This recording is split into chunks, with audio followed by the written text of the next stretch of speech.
Ron here and welcome back. Hello guys, what's up? Ron here and welcome back to my channel. So, day 42 na tayo guys, 42. So, yun, daily diary, daily vlogs na naman ulit tayo. Araw-araw yan guys at walang one touch yan. So, yun. Kahapon is tayo, no? Naglaro tayo ng basketball ng umaga kasama yung mga kasama natin sa team. Team CNC Brothers. Okay? So, CNC Brothers, no? Kaso, apat lang kami na nag-attend. So, apat lang kami mga porsigido sa team. Yung iba is hanggang ano lang, okay lang. Pero hindi naman talaga willing maglaro. So, yun yung mga hindi committed, no? Pero gusto lang yung yung idea ng paglalaro ng basketball. So, okay naman yung laro kahapon, no? Medyo maganda yung naging laro natin at salamat sa Diyos dahil hindi niya tayo pinabayaan at naiwasan natin yung mga yun kasi yung iniiwasan ko dito yung mga injury kasi walang manghihilot dito sa Taiwan. So, kaya ang pinoporso ko is shooting talaga para effortless at hindi kailangan mamersa. Iwas injury din pagka ganun. So, everything's fine and okay, no? Unang laro, talo kami. Mahina yung lineup namin. Tapos pangalawa, panalo kami. Pangatlo, hanggang 3 laro ako kahapon. Medyo kaya pa ng katawan ko pero hindi na ako tatakbo. Kasi medyo pag may kakampi tayong masyadong nagdidikta at nagmamando. Ko kasi parang nawawalan ako ng gana pagka ganun yung kakampi. Pero nang na-realize ko lang kahapon, yung pagsabihan ka ng ibig sabihin may mali kang ginagawa. So, hindi dapat sumama ang loob mo. Dapat matuto ka doon. I-accept mo yung pagkakamali mo. Kaya ka nasasabihan kasi may nakikita sila sa yung hindi tama. Okay? So, para sa akin, buti nagiging aware na rin tayo sa ganun siguro kasi madalas na rin tayong nagbabasa ng libro at yun nga, mas okay nga yung napupuna ka. Kasi ibig sabihin nun, may mga dapat ka pang i-improve. Okay? So, that's it.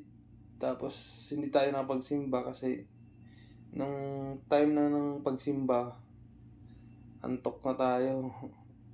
Tinamad na ako. Hindi kaya ng katawan ko, pagod. Tapos, nag-email kasi pagka-uwi eh. So, nag-email tayo. Siyempre, kasama ko yung mga anak ko. Ako yung pasimuno sa dalawa. Gusto rin naman nila. Kasi nag-i-enjoy din sila eh. Parang yun yung pinaka-banding namin tuwing linggo. Yan. ML, nakasabits tayo, Silong, no? Savage na naman tayo. Lakas talaga ni Silong. Tapos, yun, natulog tayo nung hapon. Tapos nakapaglinis na tayo dito. Nagmap tayo ng sahig at saka yung CR. At yun lang, yung kumot na lang yung labahan. At syempre, hindi mawawala. Nagbasa din tayo ng libro.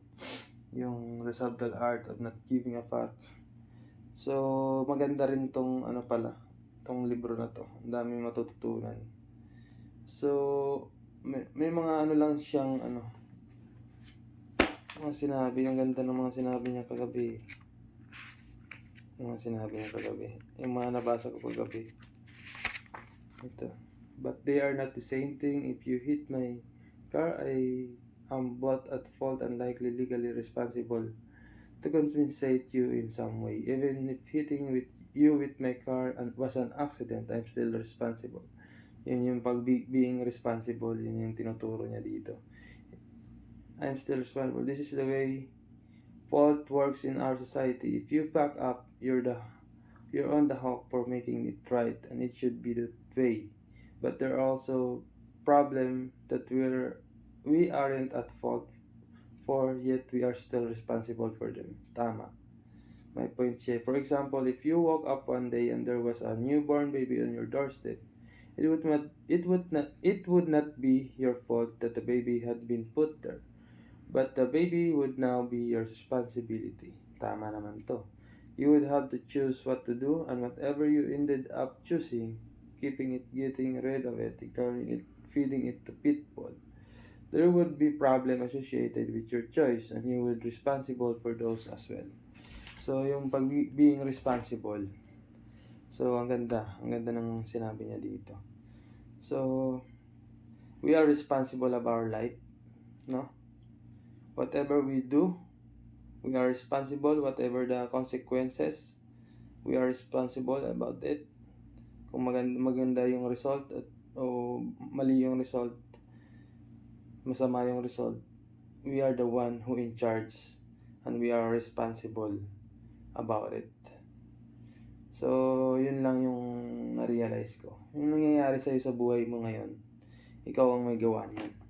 Ikaw ang responsable dyan. It's the way how you respond about the things. How you make a choice and how do you make a decision. So, yun lang, no. Ang ganda ng mga sinabi niya dyan sa libro na yan. Tapos, siyempre, yung pagbabasa ng Bible, hindi mawawala to. Ezekiel 28 verse 11.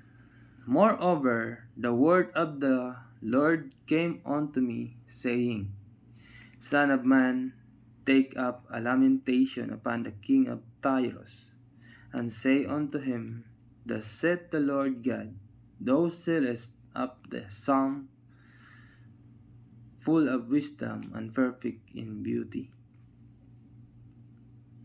So, dalawa yung sinulat ko kagabi, no? Kasi, yung page, nag-turn siya into another page. Kaya, nahangin siya siguro. Pero parang, alam mo yun, parang may nagsadya, parang sinadya. Ayan. Kaya, binasa rin natin. The word of the Lord came again unto me, saying, Son of man, prophesy and say, Thus saith the Lord God, how ye woe worth the day, for the day is near, even the day of the Lord is near, a cloudy day, it shall be the time of Heten. So, yun yung parang dalawa yung sinabi sa akin kagabi. Kasi nagmumuni-muni naman tayo sa mga bagay-bagay, mga nangyayari. We are all alone. Tapos ngayong umaga, ito yung sinabi.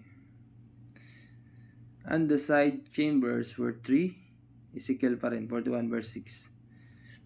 One over another, and 30 in order. And they entered into the wall which was the house for the side chamber round about, that they might have hold, but they had not hold in the wall of the house.